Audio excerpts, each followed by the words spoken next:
Andy Ruiz versus Jarrell Miller. Who's going to win this fight? Well, before we talk about who's going to win this fight, let's take a look at their latest performances in which Andy Ruiz fought Chris, and which Chris dropped Andy Ruiz in round 2. But then Andy Ruiz brought it back, outlanded Chris, and he ended up taking it by decision. Andy, the Destroyer!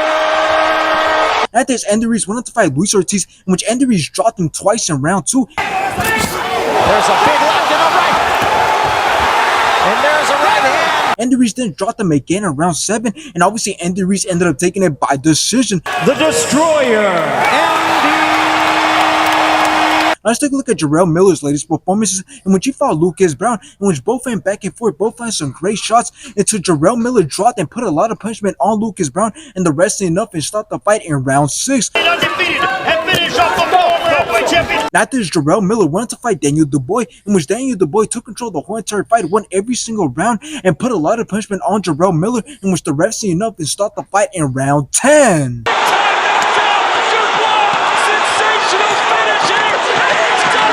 Now, here's the thing about this fight. I really don't like this fight because we don't know what's about to happen. Since both men are heavyweights, we can either get a very boring and long fight, or we could get a very entertaining fight. But anyways, another reason why I don't like this fight is because it doesn't mean anything to either man, because Andy Ruiz hasn't been active, his last fight being in 2022 and being his only fight that year. Meanwhile, Jarrell Miller has been active as he had 2 fights last year, but he is ranked number 28. So that's why I say this fight doesn't mean anything to either man, because if Jarrell Miller wins, well, he doesn't gain anything. And if Andy Ruiz wins, well, he also doesn't gain anything besides the fact that he has been able to get a win after not fighting for 2 years. But anyways, how's this fight going to go and who's going to win this fight? Well, like I said, it could be a very long and boring fight since Jarrell Miller looked pretty out of shape against Daniel Dubois, which caused him to gas out and perform very badly. So if it wasn't for Daniel Dubois that stopped him, it would have been a much more boring fight. And the fact that Andy Ruiz has been out for some time, we don't know how he's going to come back. Are we going to get the same Andy Ruiz that beat Anthony Joshua? Or are we going to get a much worse Andy Ruiz? Well, I'm not sure, but regardless, I think that the fight goes to the decisions, Andy Ruiz will take it. But if somebody ends up getting knocked out, then either man can take it. But regardless, I think Andy Ruiz will win this fight. I just can't see him performing worse than Jarrell Miller.